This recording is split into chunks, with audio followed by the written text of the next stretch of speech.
Today I'm going to talk about the do's and the don'ts of sports card collecting. Don't let this happen to your cards. Look at this. The JMO, who's been killing it this year. We had this rolling in my backpack and now it's definitely done. Have a life outside the hobby, because guess what? At the end of the day, sports cards will always be here. I have been collecting sports cards since I was 14 years old. Now I'm 30 years old. Made some really big mistakes, and I've also had some really amazing experiences in the hobby. All right, let's start out with our first don't. You guys, oh shoot, this was for another video. And this is taboo in the hobby. I don't think a lot of people talk about this, and I'm gonna talk about it. Let's talk about money and debt. Do not get yourself in credit card debt, buying cards you shouldn't, overspending on your budget. Balance yourself out as a flipper, collector, investor, or if you're buying into breaks or you're opening boxes, don't put it on a credit card and you can't afford it. Budget it out. $10,000. You got $2,500 as a collector, $2,500 as a flipper, and $5,000 as an investor. Budget some of that money together, and if you're spending money on all those breaks and boxes, make sure you can balance all that out. Do not get into debt. All right, I've seen too many people exit the hobby or run away because they got into debt. And this is a big no-no. I absolutely have seen my friends go through this. I mean, I'm not even talking in the 5 years. I'm talking in 2013, senior year of high school, some guy owed the card shop over 15 grand in 2 weeks based on credit that the shop gave him. Not gonna name the shop, not gonna talk about the people. I'm not even gonna mention what products it was, but it was really wild to see that. I was in high school and I saw some ugly things going on, and in my mind, I was like, I don't want to be like that. And luckily, I haven't gotten in that position to be in debt, but wow, if you can't pay for the hobby, just be careful. This is tip number one. A lot of people think a lot of the people on YouTube just sell cards and they make money and do all that. You know what? That's wrong. That's so wrong. Like, it's so absolutely wrong. It's unbelievable, because guess what? Under my table right now, I have over 5,000 cards that you couldn't pay me money to sell. And you know what they call that? That is called a PC, ladies and gentlemen. Find a personal collection. At the end of the day, this hobby was founded on collecting. Collectors are not only the most passionate people, but they are the ones that are lifers. And when I mean lifers, I'm talking people that will collect just because they want to. People that will collect a player or a team because they love that team. They will pay the price for a card because they want it. I buy weird stuff. It looks cool. It might stay in my PC because it's so weird. So this is my first do. Collect what you love, buy what you love. In the words of my boy, Ultimate Pastime Mark, buy what you love. I bought that. I buy DeMarcus Cousins. I buy Aaron Rodgers. I got a Buster Posey refractor that I've had for years from Strike Zone John. I traded him a Dodgers Sandy Koufax Kershaw for this. And it's because I grew up watching Posey, and I still have this card to this day. That's buying what you love. And, you know, that card, I don't talk about a lot, but that's my PC. Because at the end of the day, you're going to buy the Will Levis, you're going to buy the Kenny Pickett, you're going to buy the John Morant, the Anthony Edwards, you're going to buy the Michael Jordan, you're going to buy the Giannis, and they're going to go through ebbs and flows. You don't want to get into that game where you're always losing money or you're always having to, like, sell something. I've seen so many people drop out of this hobby in the last 4 years because they either got burnt out, they bought the wrong stuff, they tried to make money, and it didn't work out. And guess what? It shouldn't be all about money. This is a don't. Do not listen to everything you hear on the internet. I have not tried to tell anybody what to buy. You guys have a free reign. Buy whatever you guys want. Buy what you like. But at the end of the day, I was the same guy that was buying Tatis when he was killing it, and I sold all his cards, and then he cheated. And then I also bought Kenny Pickett at $400 per Contenders Rookie Auto. And look what happened there. I used to buy Laquan Treadwell from Ole Miss for the Vikings, MG Sports Cards. We both thought that guy was going to be good. I used to buy Andrew Luck, Robert Griffin III. I thought Jake Locker was the second coming of Drew Brees. There's so much speculation. At the end of the day, I'm going to buy what I'm going to buy. When I was in the live stream on eBay, I bought a Zach Edey auto. I am not telling anybody what to buy there. But if you guys watch a video and you get inspired to buy somebody, just do your research. Got guys like John Morant that had gotten suspended, but he will come back. Anthony Edwards is killing it right now. You got to gauge it out. But look at Giannis. Giannis is kind of down now. There's so much up and down that goes on in this market that you have to do your own research. Like, you have to look and you have to take a look at the data. Nobody's really buying Devin Booker now. They used to buy him. He went to the finals. They lost. I don't see that market being up again unless he wins and scores another 80-point game. It's just speculation, though. You see how I'm analyzing it? I'm analyzing it like that. Do your own research. Watch the game. Watch these games. Like, just because a YouTuber says that they're buying someone doesn't mean you guys should buy him. If I'm buying Zach Edey, don't buy him if you don't want to. Like, buy what you want. At the end of the day, I've been doing this for a long time. I used to buy Eric Bledsoe. I used to buy Jeremy Lin when Jeremy Lin rookie contenders autos were $700. I was buying them. I bought Dustin Ackley, who went to University of North Carolina. I was buying Chris Bryant when he was at a peak. You ebb and flow. Cody Bellinger in 2017 was a hit. There was this guy named Kevin Maton for the Braves who was on the radar before Acuna. I'm sharing all this with you guys that there is so many players, and at the end of the day, none of us are scouts. It's all luck. That's why a lot of people will tell you, buy the GOATs, buy Michael Jordan, buy Wayne Gretzky, buy Tiger Woods, buy Muhammad Ali, buy Jackie Robinson, buy Mickey Mantle, buy Babe Ruth, Roberto Clemente, buy vintage. That's the key. People are sharing these things with you because that's what they think. But at the end of the day, it's on you guys. Do your research and just know you're going to get lucky. You're going to hit a Tatis jackpot, and then you're going to hit a situation where Wander Franco absolutely messes up and you don't have any money left. Be very careful. Budget yourself out with that. Number 2, one of my favorite things about this hobby, card shows and card shops. They are the biggest part of the hobby is card shows and shops. Card shops are the place that we can go, and I spent a lot of my time as a kid. After football practice, my mom would take me to the card shop right before closing. She'd get me some 2011 Bowman. We would be chasing Bryce Harper. And those are the memories. 2011 Topps Chrome, freaking Cam Newton, Jake Locker. The reason I bring that up is, when I go to a shop, I envision this 15-year-old Mojo that I get to just go in there and experience the hobby. And before all this, YouTube stuff, I just love going to shops to experience it. What's important to me is open a couple packs, look through the dollar boxes, experience your local card shop, go support them. Local card shops are the life and blood of this hobby. At the end of the day, those are what fuel our hobby, and that's a meeting place for all of us to hang out. The next aspect, which I found love for later on in my life, I did go to shows as a kid, but it really became prevalent when I was around 25. Card shows. Dallas Card Show, Burbank Card Show, Toronto Sports Card Expo, the National, Fanatics Fest, Atlanta Culture Collision, Bay Area Card Show, wherever your card show is, Xenia Card Show. Shows are great to gather with the community and hang out and just experience the hobby as a whole, buy cards, trade, and see things you've never seen. Not every show is to go in there and to buy everything and have to spend $20,000. Sometimes going to a show is seeing and holding a Michael Jordan exquisite auto for the first time, or holding that Tiger Woods rookie card that you never saw, but you only see it on eBay or a whatnot or a Golden, but now you get to hold it in your hand.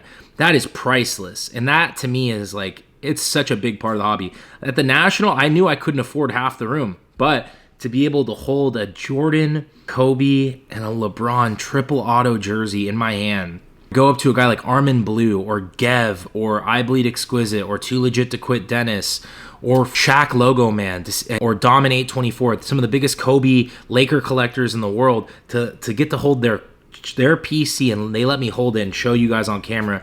So participate in shows and shops. They're a big part of our hobby, and to me, I think it's a huge part that will keep the hobby growing, and I think you guys should tap into those. Balance. There's a balance to this hobby. You're not going to make it to every show. You're not going to pull every card in the world. You're not going to build every set. Balance out between being a collector, a flipper, and an investor. And a lot of people get really angry when we say flipper and investor. I'm firsthand experience. I've bought a thing of cards that I'm just full on collecting, and guess what? I run out of money very fast. But then there's other times when I'm flipping cards and I forget what it's like to be a collector, or I'm investing in cards and I'm tying up too much money into these cards that I don't have any money to spend on, other things. And look, I know for me, I bought DeMarcus Cousins Logo Man, 6 months ago, and I bought a Josh Young Superfractor, which ended up trading to him. And I know I'm pushing it. I know I got a $1,000 to $2,000 budget to buy a big PC card. It might be an Aaron Rodgers Gold Refractor auto. It could be an exquisite auto. It could be something cheaper. It could be a Josh Young 1/1 that I just want for myself. I know that I got to balance out that spending though, because if I buy 2 Josh Young Superfractors and we're 2-3 grand in the hole, then I can't really use that money to buy actual PC cards at a show. Like, I want a dollar box hunt for just Sacramento Kings De'Aaron Fox cards. Sometimes someone will come up to me at a show and they'll be like, do you want this De'Aaron Fox purple cracked ice? And I'm like, I gotta have it. 35 bucks. All right, deal. Didn't even argue the price. There's other times when people come up to me with a Josh Young rookie auto, and I look at them and I'm like, I tell them, I'm like, hey, I'm just not interested in that right now. Or it's just, oh, I'm not really picking up that right now. It's not personal. It's more, hey, I'm not really looking for that because I want to buy a big Josh Young card, or I want to buy a bigger card coming up. So balance it out. Whether you're a flipper, collector, investor, balance your budgets. Number 3, for the love of God, protect your sports cards, guys. Put them in a sleeve, put them in a top loader, get them into protection. All right? This is just straight up. Get some top loaders and protect your sports cards. And get a Zion case. If you need a discount, every time you guys use this code, it helps us go to a show. Mojo 10. It's Mojo 10. Get a Zion case XL. It's locked in.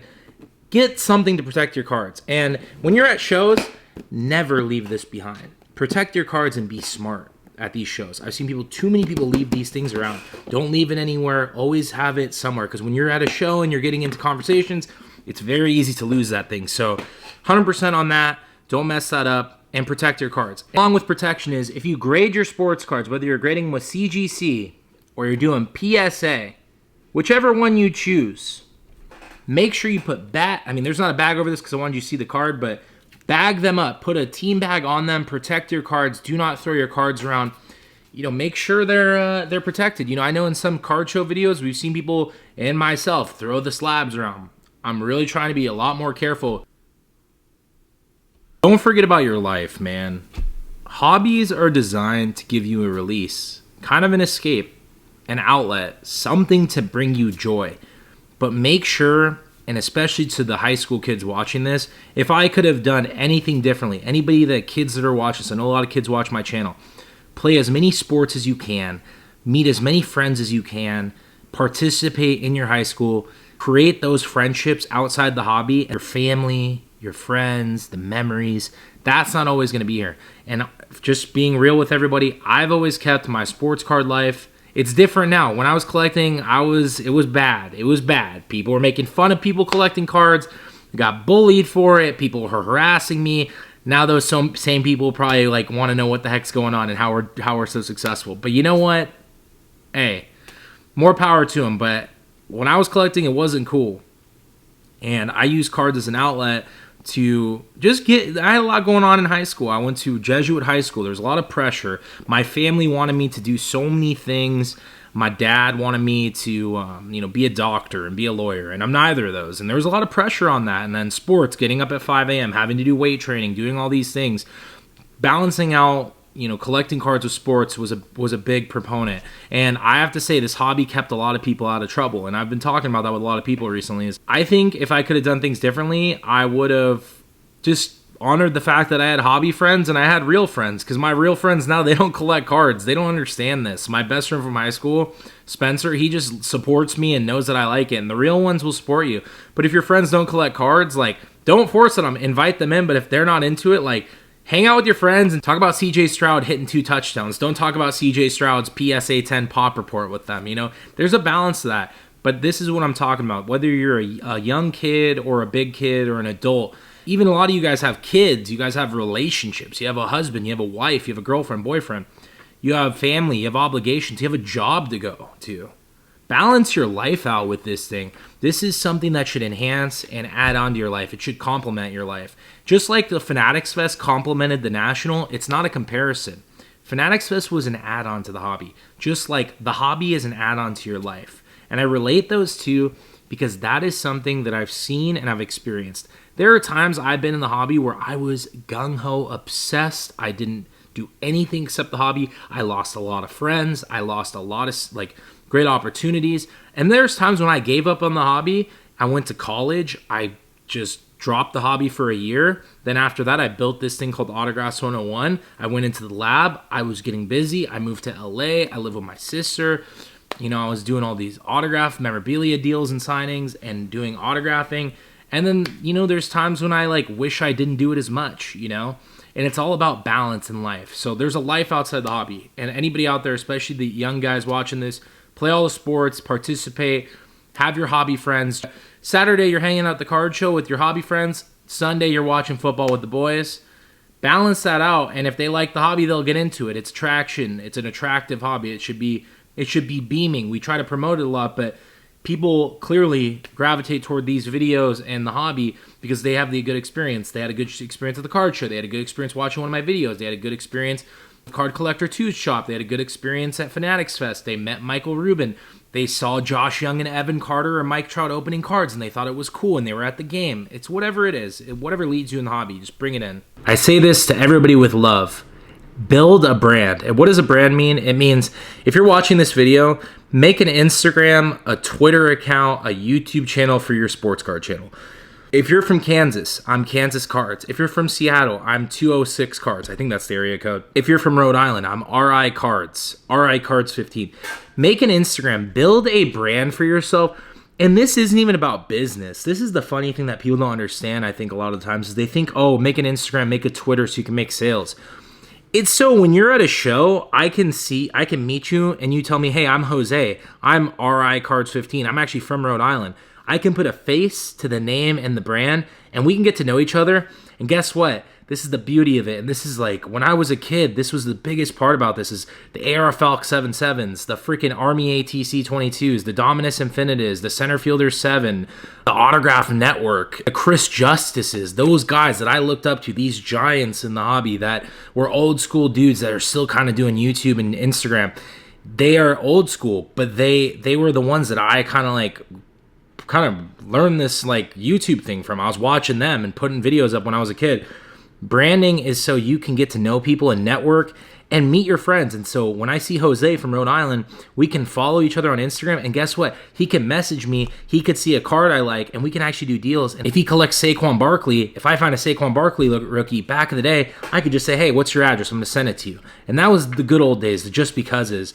And that was a different part of YouTube, but that's something I highly recommend is build a brand, like build a strong brand, not just because you want to make money or building a breaking account. That's a business part of it, and I'll talk about that. Build your brand so you can make a business. Build a business. Be RI Breaks, be 206 Card Breaks.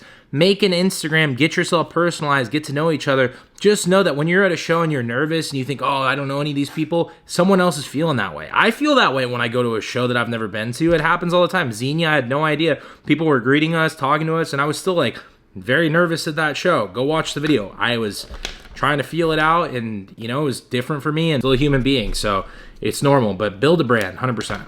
Another don't, comparing. In life, we like to compare how bad we feel on the inside to how great someone looks on the outside. Guys, don't compare yourself as a collector, as a content creator. Oh, this guy's getting 20,000 views. I got 1 view. There was a time in my life where we got no views. Like, we're not owed anything, first off. And I think comparing yourself is the worst thing you do. Anybody that you want to compare yourself to, instead of trying to compare yourself, ask questions to that person directly and say, hey, I want to get to that point where you're at. How can I do that? That is the positive way to look at that situation. If someone has a bunch of Jordan Exquisite autos and you only have a couple Trevor Lawrence base rookie 10s, you can't compare yourself to that person. If anything, you could ask them, hey, how do I get to that point? I'm a new collector. People will respect the hell out of you. If they don't, come to me and then I'll give you the answer. But start small. Just remember, everyone starts slow. So don't compare yourself. Rome wasn't built in one night, and neither was this brand. Whether you're a content creator, a sports card flipper, investor, collector, stop getting in the compare game. The people that you want to compare to, ask questions. There is something inside each person, and you got to unlock it with this key. And when you unlock it, it's going to open your mind and your dreams and aspirations to this unlock of levels to where you can get to that point. But you have to be willing to confront the uncomfortable questions that you don't want to ask yourself. And that is so deep, I'm going to leave you guys to it. I'm going to end it with the most important thing in life, in sports cards, in anything you do in and outside this hobby. Relationships. Build long-term relationships early and build these connections. Don't get so into the transactions that you miss that you had a friend in the hobby, that you had somebody that helped you get to where you're at, that you had a job opportunity, you had a networking situation, you got to meet someone because you networked and you got to build a relationship. Go out there and build relationships. The thing about this hobby is it's full of introverts and extroverts. Introverts are people who want to be in your shell. You can do a little bit of people, but not too much. Extroverts like me, I feed off people's energy. I love talking to people, but then I get really burnt out after shows and I need to be introverted. I'm kind of in an introvert mode. I want to play video games. I want to make content. I want to look at the camera and talk to you guys, but I think human interaction I could take a break on. There's different personalities in this hobby. Find people to connect with in the hobby. They're all around the world. You'll meet them as you go on this journey, whether you're a collector, a flipper, an investor, and these people will be core parts of your life. They're going to be at your wedding one day. They're going to be supporting you and your kids at a game. They might meet you at a big moment. They might be at your bar mitzvah. They might be at your baptism. They might be at your birthday party, your anniversary. They might be at the moment that you got your Grail card. They might be at your PSA reveal. They might be at the freaking CGC booth getting an autograph from Joe Girardi together at Fanatics Fest.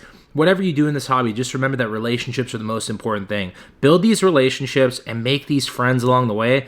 Be a part of something that's bigger than these cards. So with that, I hope you guys enjoyed this video. I really wanted to make this video for a long time, and I wanted to just focus on educational content as I'm taking a little bit of a break from shows. But if you guys want to come see me, come out to Grand Rapids, Michigan, October 10th, 11th, 12th. If you're in Michigan, come hang out. I'll make it worth your time. You can hang out with us. We'll get food. We'll have a great time at Legends in Grand Rapids.